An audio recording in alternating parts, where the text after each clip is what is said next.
Hi, this is Mrs. Lewicki, and this is part 3 of the concept of collaboration. One of the things that we worry about with collaboration is when collaboration doesn't go well and we end up with conflict. And so this part of the presentation actually focuses on preventing conflict and what to do if there is conflict. Conflict occurs when diverse interests about significant issues or concerns among individuals, groups, or organizations prevent problem solving, or emotional opposition creates discord, stifles effective communication. So we talked in the previous PowerPoints how important effective communication is, and when that system gets derailed, or we hold things in, or we get resentful about scope of practice or what's being expected of us, then conflict can be created. It's a normal part of a work environment, and it cannot be completely eliminated in an organization. But it can be managed. And the responses to conflict depend on your leadership skills and the nurse's leadership skills. Although viewed as negative, conflict also can be healthy because it can be the impetus to better communication and to change. It helps to form stronger team relationships, and healthy changes can occur. Types of conflict you can see the list here.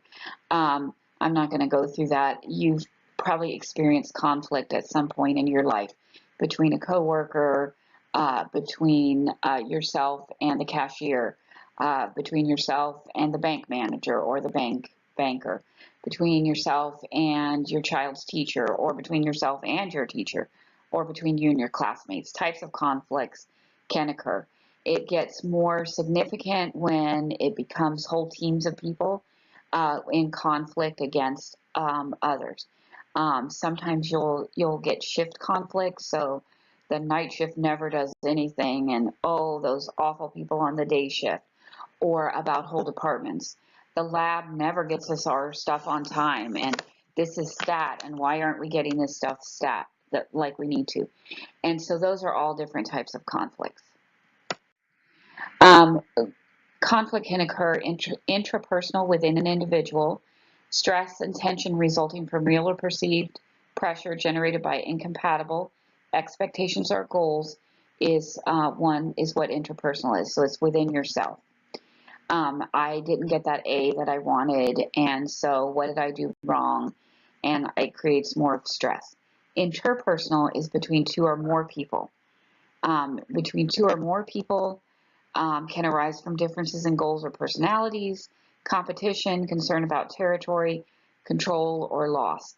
And if you remember way back into first semester, we talked about in communication and territorialism, and sometimes the patient sees, not sometimes, all the time, the only control they have is over their room and their belongings, and they see the hospital chair as part of their belongings. That can create interpersonal stress and conflict if a nurse goes in to take that chair that the patient's not sitting in because they see that as their own chair.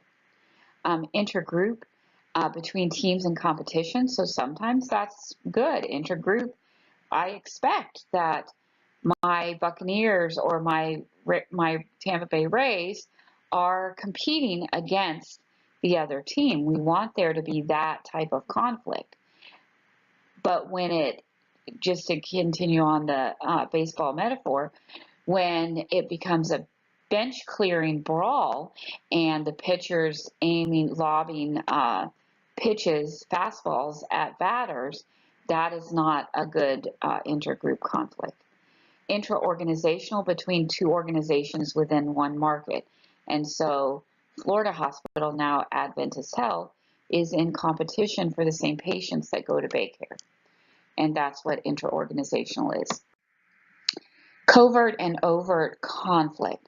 And so covert conflict, we'll start with overt conflict. It's addressed openly. The baseball team example that I gave you, the hospitals competing against each other. It's obvious to most individuals, and it's easier to arrive at agreement that conflict is present and a description of the conflict. And probably most of you aren't old enough to remember the Burger King and McDonald's wars on the commercials, or the Pepsi and Coke wars, but that was overt conflict. It was addressed right out in the open. Covert conflict is not discussed openly. It may be avoided or ignored.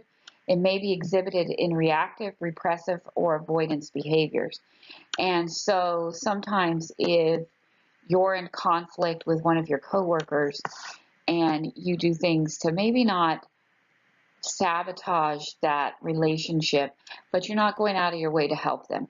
They need help turning a patient, you're letting them go to somebody else and not you. So that's kind of the behaviors that we see. Sustained tactics of covert conflict increases stress for both parties, distress, and leads to confusion. And it also impacts your working dynamics of your unit, your shift that day. Because if there is covert conflict, it's not always as covert as you think. Acknowledgement of covert conflict is not easy, and everyone involved will have different perspectives and perceptions of the conflict. Causes of conflict, again, miscommunication is usually the key. Inaccurate information, mistrust, ambiguous role expectations, ineffective leadership, and resistance to change.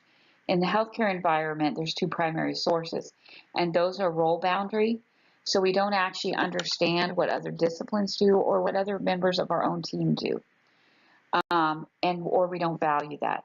Which task each team member is authorized to perform. Sometimes that will change, and so as an example, if you're a patient care tech and you work on a certain floor and you're able to do AccuChecks and vital signs and maybe do simple dressing changes or remove IVs, and you go to another floor and their techs aren't allowed to do some of those tasks, that gets confusing and likewise when that person comes to your floor. Accountability is another source of conflict because we might hold the other team accountable or play the blame game, and that's a big important cause of conflict. The nurse-physician relationship, it should be the strongest collaboration that nurses have to meet the patient's needs, but sometimes nurses are fearful of what the doctor's going to say, and it does take time and experience to build that relationship. Both nurses and physicians contribute to inadequacies, and that's what I just say is lack of confidence on the part of the nurse, attempt to save face, fear of repercussions, deference to the physician, and you're not old enough to remember when we used to stand up when the doctors got there. I'm frankly not old enough to remember that. That was before my day. When we would stand up in deference to the doctor so they could have our chair. And there's still attempt to preserve patriarchal nurse-physician relationship. Conflict can be a barrier to effective client care because we're afraid to call the doctor. We don't get the orders that we need. Cooperation, collaboration, integral to success of this relationship. And the nurse-patient relationship, that's a close nature relationship. Remember, again, back to first semester and communication, we are in their personal space. That is nursing. We are in their personal space. And so that even if it's a short-term relationship of just a few hours, it still becomes a close nature. And sometimes because of that, that conflicts with patient or family members, or that conflict can still happen with patients and family members can still arise. And sometimes it's the lack of knowledge on the part of the patient or family members, poor coping skills of the same, fear and anxiety, and failure of the nurse to assess or meet the patient needs, and failure of the nurse to promote therapeutic relationship. That's the end of this part of the PowerPoint, and there are two more.